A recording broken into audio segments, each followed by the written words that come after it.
تو وہ 2.4 پہ چھوڑ کے جاتی ہے جی ڈی پی کا جو خرچ ہو رہا تھا ایجوکیشن کے اوپر. اور ہماری اس حکومت نے جو ابھی بھی دعویٰ ہوا چند منٹ پہلے کہ ہم تعلیم پہ بہت توجہ دے رہے ہیں، لاسٹ ایئر انہوں نے 1.5 تعلیم کو دیا 2004 سے نیچے آ کے. اب 2+ شاید تجویز کیا جا رہا ہے، اللہ کرے یہ ہو. اور ہماری حالت یہ ہے، میں یہ نہیں کہتا کہ انہوں نے یہ حالت کی ہے، گزشتہ حکومتوں نے بھی کی ہوگی، لیکن اس حالت کی اصلاح کہاں تک ہو رہی ہے؟ 3 سالوں میں کتنا آگے گئے ہیں. ہمارے سری لنکا کو دیکھیں، مالدیپ کو دیکھیں، بھوٹان کو دیکھیں، انڈیا کو دیکھیں، بنگلہ دیش کو دیکھیں، نیپال کو دیکھیں، سب کا لٹریسی پرسنٹیج ہم سے آگے جا رہا ہے. ہم سب سے پیچھے ہیں. اور ہمارے ساتھ لنک ہوتا ہے صرف ایک ملک جس کا نام ہے افغانستان. ایسا کیوں ہے؟ کیوں 50 لاکھ مزید بچے پچھلے 3 سال میں چلے گئے ہیں، اسکولوں سے باہر ہو گئے، بلکہ داخل ہی نہیں ہو سکے؟ اور ان کی تعداد دنیا بھر میں، پاکستان میں جو شرح ہے اس وقت کوئی 2.5 کروڑ بچہ اسکولوں سے باہر ہے. یہ ہمارا درد ساری نہیں ہے، یہ ہماری ترجیحات ہی نہیں ہے، یہ ہماری سوچ کے فکر کے کسی خانے میں فٹ ہی نہیں ہوتا. اور پھر ہائر ایجوکیشن کمیشن کا کیا حال ہم نے کیا وہ آپ کے سامنے ہے. کس طرح چیئرمین کی تذلیل کی گئی، ایک آرڈیننس جاری کر کے ان کو گھر بھیج دیا گیا قبل از وقت، اور کس طرح اس کے فنڈز جو ہیں ان میں کمی کی گئی. اب بھی یہ کہا گیا ہے کہ جی ہم نے 42.50 ترقیاتی بجٹ رکھا ہے اس دفعہ، جبکہ پی ایم ایل این کی حکومت کے آخری سال میں یہ بجٹ تھا 46%، تو 46 ارب روپے. اور کرنٹ بجٹ اس وقت رکھا گیا ہے 66 ارب، اور پچھلے سال تھا 65.2. اور 65.2 کا حال یہ تھا جناب چیئرمین کہ ہماری جو یونیورسٹیز ہیں، جامعات ہیں، ان کو تنخواہیں نہیں مل رہی تھی. ریسرچ کو جانے دیجئے، لائبریریوں کو جانے دیجئے، لیبارٹریز کو جانے دیجئے، اور باقی ترقیاتی منصوبوں کو جانے دیجئے. تنخواہوں کے لیے خاص طور پر خیبر پختونخوا یونیورسٹیز کے جو لوگ ہیں، جو اساتذہ ہیں، جو عملہ ہے، وہ سڑکوں پہ چیختا رہا. کچھ کو کہا جی 1 مہینے کی لے لیں، کچھ کی 6 مہینے کی تنخواہیں نہیں ملی. یہ اس بجٹ میں سے تھا جو 65.2 تھا، اور اب 66 کر دیا گیا ہے، اور یہ بہت بڑی چھلانگ تصور کی جا رہی ہے. اور یونیورسٹیوں کی تعداد کتنی ہے جناب چیئرمین؟ 138 یونیورسٹیاں ہیں، اور ان کے اگر سب کیمپسز ملا دیے جائیں تو 230 کی تعداد بنتی ہے. اتنی بڑی تعداد کو کیٹر کرنے کے لیے اتنا قلیل بجٹ جو ہے، میں سمجھتا ہوں کہ یہ بہت ہی ناکافی ہے. تعلیم کے ساتھ زیادتی ہے.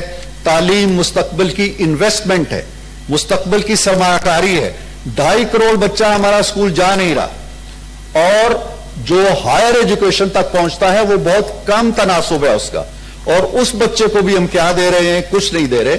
اس کے ٹیچروں کی تنخواہیں بھی. آپ کے صوبے کے بارے میں جناب چیئرمین، میں کل یہ پڑھ رہا تھا کہ ایجوکیشن ایک سبجیکٹ ہے جو یونیورسٹیوں میں بھی پڑھایا جاتا ہے. ایک بھی پی ایچ ڈی نہیں ہے پورے صوبے کے اندر جس نے ایجوکیشن میں پی ایچ ڈی کر رکھا ہو. 1/3 یونیورسٹیاں آپ کی سٹاف سے خالی ہیں، اساتذہ ہی نہیں ہیں. پوچھا جائے، یہاں تو مجھے وہ ذرا زیادہ نظر نہیں آ رہے، کس سے پوچھیں ہم کہ پروفیشنل ٹریننگ کا کیا ہو رہا ہے، اساتذہ کی تربیت کا کیا ہو رہا ہے؟ جو لوگ جا رہے ہیں یونیورسٹیوں کے اندر پڑھانے کے لیے، کالجوں کے اندر پڑھانے کے لیے، ان کی تربیت کا کیا اہتمام ہو رہا ہے؟ کتنا پیسہ اس کے لیے ہم وقف کر رہے ہیں؟ اور جناب عالی، ایک اور بڑی دلچسپ چیز ہے جو سرکاری ملازمین کے حوالے سے 10% اضافہ کیا گیا ہے، اور تاثر یہ دیا جا رہا ہے کہ جیسے ان کے گھروں میں اب دودھ اور شہد کی نہریں بہنا شروع ہو جائیں گی. یہ 10% آپ تصور کیجئے اس رقم پہ ہے جو آج سے 3 سال پہلے ان کی جیب میں تھی. مثلا میری جیب میں 3 سال پہلے 100 روپیہ تھا. انہوں نے جب ڈی ویلیویشن کی تو وہ 100 روپیہ رہ گیا 70 روپے کا. اب اس میں سے آپ مہنگائی کو نکالیے جو افراط زر کی شرح ہے، بجلی کے بلوں کو نکالیے، گیس کو نکالیے، باقی اشیاء ضرورت کو نکالیے جو ایک موقع پہ 24% پہ ہماری افراط زر کی شرح جو ضروری اشیاء ہیں ان کی چلی گئی تھی، تو 30 روپے اور نکال لیجئے. تو 100 میں سے پیچھے 40 روپے رہ جاتے ہیں میری جیب کے اندر. ان 40 روپوں کے اوپر انہوں نے 10% مجھے دے کے وہ 40 جو تھے وہ 44 بنا دیے. میرے 100 چھین کے 44 کر دیے ہیں. اور وہ جو شعر ہے نا کہ شمار اس کی سخاوت کا کیا کروں کہ جو شخص چراغ بانٹتا پھرتا ہے پھوڑ کر آنکھیں. پہلے آنکھیں پھوڑی ہیں اور اب چراغ بانٹ کے کہہ رہے ہیں جی کہ یہ روشنی ہے اور آپ دیکھو. تو یہ آج کے اخبارات میں ایک اور بڑی دلچسپ چیز میں نے دیکھی ہے جناب اسپیکر کہ سرکاری ملازمین کے جو میڈیکل بلز ہیں, جو ان کے علاج معالجے کے لیے رقم لگتی ہے, ری ایمبرس ہوتی ہے بعد میں, اس پہ بھی ٹیکس لگ گیا ہے. اس پہ بھی ٹیکس لگا ہے اور اس پہ بھی ٹیکس لگا ہے جو ان کا پروویڈنٹ فنڈ ہے, اس پہ بھی ٹیکس لگ گیا ہے جو ان کی پینشن کے رقوم جمع ہے. اور اس مد میں سے 10 ارب روپے نکالے جا رہے ہیں. اس کا کہیں ذکر نہیں ہے. یہ ڈکے چھپے چوری کے راستوں سے یہ پیسہ ان سے جو 10% دے کے آپ یہ کام کر رہے ہیں ان کے ساتھ, تو یہ بڑی زیادتی ہے, بڑے ظلم کی بات ہے. اس کو حقیقت کی نگاہ سے صبح ایک تجویز آئی تھی کہ جی یہ کم از کم شرح 20% ہونی چاہیے, لیکن اس پہ کوئی دھیان دیا جاتا ہے یا نہیں دیا جاتا ہے, میں اس پہ کچھ نہیں کہہ سکتا. مزید سر اس میں بات ہوئی ہے یہاں پہ علی ظفر صاحب نے کی کہ جی ایک کمیشن یا کوئی طریقہ کار ہونا چاہیے آزادی اظہار رائے کے حوالے سے. میں آپ کی یاد دہانی کے لیے بھی جناب چیئرمین کہنا چاہتا ہوں کہ میں نے ایک تقریر میں یہ مسئلہ اٹھایا تھا اور آپ نے بڑی نوازش فرمائی تھی اور کہا تھا کہ ہم مل بیٹھ کے اس پہ کوئی کمیٹی بناتے ہیں یا کوئی کمیشن بناتے ہیں یا کوئی اس کا طریقہ کار سوچتے ہیں. تو میں پھر اپنی اس گزارش کو دہرانا چاہتا ہوں. یہ ایک بڑا ستم ہے ہمارے معاشرے کے اندر. آزادی اظہار رائے جب مر جاتی ہے, جب کچلی جاتی ہے, تو معاشرے گنگے ہو جاتے ہیں, بہرے ہو جاتے ہیں, اندھے ہو جاتے ہیں. ہم اس معاشرے کو کہاں لے جانا چاہتے ہیں؟ جہاں کوئی بول نہیں سکتا, جہاں کوئی لکھ نہیں سکتا, جہاں کوئی اپنی اظہار رائے نہیں کر سکتا, جہاں کوئی اپنی سوچ نہیں دے سکتا, جہاں کسی سے مشاورت کرنا جرم ہو جاتا ہے. تو ایسے معاشرے سے ہم نے نکلنا ہے. اگر یہ صورتحال زندہ رہتی ہے, میں اپنی مثال دے رہا ہوں کہ میں نے 15 دن پہلے ایک کالم لکھا اور میرے اخبار نے کہا جی کہ یہ نہیں چھپ سکتا, اور وجہ اس کی جو بتائی وہ یہ تھی کہ جی 20 سال پہلے آپ نے کہا تھا کہ صدر رفیق تارڑ کو نکالنے کے لیے ایوان صدر سے 4 جرنیل آئے, یہ اور یہ اور یہ اور یہ, اور انہوں نے یہ کہا اور تارڑ صاحب نے یہ جواب دیا. مطالبہ مجھ سے یہ ہوا کہ یہ 4 نام نکال دیں. میں نے کہا یار ان میں سے ایک فوت ہو چکے ہیں, باقی اپنے گھروں میں چلے گئے ہیں, سب لا تعلق ہو گئے ہیں, اب 20 سال پرانی ہسٹری بھی میں نہیں لکھ سکتا. وہ کالم نہیں چھپا. کہنے کا مطلب یہ ہے کہ اس حال کو ہم پہنچ چکے ہیں. یعنی آپ اپنی تاریخ بھی بیان نہیں کر سکتے. جب سکوت ڈھاکہ ہوا اس کو تو چھوڑ دیں نا, وہ تو بہت پرانی بات ہو گئی. شاید ہم ابھی جو یہ ہوتا ہے جی کہ ہم یکساں سلیبس بنا رہے ہیں, اس کا بھی میں بتاؤں کہ یہ سلیبس پہ بات نہیں چلی تھی. بات یہاں سے چلی تھی کہ ان کا منشور یہ نہیں تھا کہ ہم ایک نصاب بنائیں گے, ان کا منشور یہ تھا کہ ہم ایک نظام تعلیم لے کے آئیں گے. نظام کی گٹھڑی کو ایک طرف رکھ دیا اور نظام سے آگے ہیں نصاب کے اوپر. نظام چونکہ وہاں پہ پھر یہ کہیں گے جی کہ بڑے بڑے مافیاز ہیں, ہم یہ نہیں کہہ سکتے کہ جو ایڈورڈ کالج میں پڑھایا جا رہا ہے وہ اکوڑا خٹک میں بھی پڑھایا جائے, یا جو ایچیسن کالج میں پڑھایا جا رہا ہے وہ جامعہ اشرفیہ میں بھی پڑھایا جائے. یہ ہم نہیں کر سکتے. لہذا وہاں سے چھلانگ لگا کے آگے نصاب اب نصاب تعلیم کے اندر کیا ہے؟ نصاب تعلیم اگر یہی بننا ہے کہ ماضی کو چھوڑ دیں, ماضی کی کوتاہیاں ختم کر دیں, آج جو نسل آ رہی ہے جس کو جناب چیئرمین ہم پڑھاتے ہیں, جو ہمارا مستقبل ہے, اس مستقبل کو ماضی سے کاٹ دو. تو وہ تو ایسے ہی ہوگا کہ ایک ایسا درخت ہم اگانا چاہتے ہیں جس کی جڑیں نہیں. وہ درخت کیسے اگے گا, کیسے پروان چڑھے گا, کیسے پھل لائے گا, کیسے پھول لائے گا, کس طرح ہریالی لائے گا؟ ہم ایک ایسی نسل پیدا کر رہے ہیں جو گنگی, بہری ہو, اندھی ہو, ماضی سے بے خبر ہو. کیونکہ یہ نام کچھ مقدس ہیں, یہ واقعات کچھ مقدس ہیں, یہ حوالے کچھ مقدس ہیں, ان کا ذکر ہم نہیں کر سکتے. تو ہمیں اس کیفیت سے نکلنے کے لیے اس ایوان بالا کو بڑی ایک اجتماعی کوشش کرنی چاہیے، شعوری کوشش کرنی چاہیے. بجٹ کے گورکھ دندے چلتے رہے. بجٹ یہ نہیں ہوتا ہے جو نیلے پیلے کاغذوں میں میرے سامنے رکھا ہے. بجٹ وہ ہوتا ہے جو غریب کی پیشانی پہ لکھا ہوتا ہے. بجٹ وہ ہوتا ہے جو ایک ماں جاتی ہے بچے کی دوائی لوں یا بچے کی فیس ادا کروں، بجٹ اس کی پیشانی پہ لکھا ہوتا ہے. بجٹ غریبوں کے گھروں پہ لکھا ہوتا ہے. آج پوچھے کہتے ہیں ابھی چند اقتباسات پڑھ رہے تھے علی ظفر صاحب، اگر میں یہاں اخبارات لے کے آؤں اور مضامین لے کے آؤں تو پتہ چلے کہ لوگ کیا کہہ رہے ہیں. تو یہ پلندے جو یہاں رکھے ہیں یہ بجٹ نہیں ہے. ہم اس طرح کی تقریریں اور بھی سن لیں گے. اب مجھے نہیں پتا کہ ہم جو یہ باتیں کرتے ہیں ان کا کوئی حاصل بھی ہے یا اپنے آپ کو فریب دیتے ہیں یا ایک خانہ پوری کرتے ہیں یا ایک ریچول ہے جس کو ہم ادا کر رہے ہیں اس لیے کہ کوئی نوٹس نہیں لے رہا کہ ہم کیا کہہ رہے ہیں.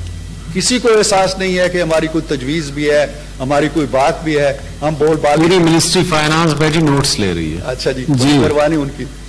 تو کہنے کا مطلب یہ ہے کہ یہ بجٹ جو ہوتا ہے یہ عوام کے چہروں پہ لکھا جاتا ہے. اور باہر نکل کے دیکھیں، کل کا بھی ایک سروے آیا ہے کہ 75% یہ کہہ رہے ہیں جی کہ ہمارا ایشو مہنگائی ہے.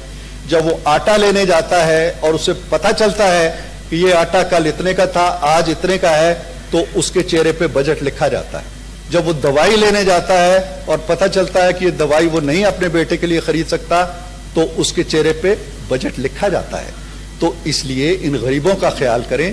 یہ خود فریبی کی باتیں ہیں کہ جی انقلاب آ گیا اور تبدیلی آ گئی. کسی ایک شعبے کے اندر یعنی چیلنج کے ساتھ کہا جا سکتا ہے کہ 2018 کو اگر مثال لے لیں، 2017-18 کو لے لیں، کسی ایک شعبے کے اندر بتا دیں جی کہ ہم آگے آ گئے. فیصل صاحب تشریف رکھیں جی. اب جناب چیئرمین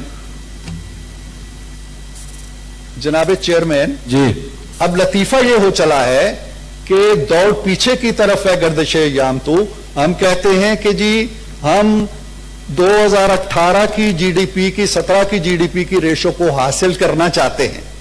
تو کیا حاصل کیا آپ نے؟ آج بھی آپ جو آپ فگرز پیش کر رہے ہیں وہ اس سے بہت پیچھے ہیں. تو جب آپ پیچھے کی طرف پلٹ کے جانا چاہتے ہیں تو آپ اپنی کارکردگی پہ نظر ڈالیں. آپ نے کیا کیا ہے 3 سال کے اندر؟ تو میں 20 منٹ سے کم ابھی ہوئے ہیں تو اگر مجھے وقت ہو تو میں مزید بھی کچھ گزارشات. بڑی مہربانی، باقی بھی ساتھی انتظار کریں. تھینک یو جی. بڑی نوازش. سینیٹر رخسانہ زبیری صاحب. Sir, I would like to do it tomorrow.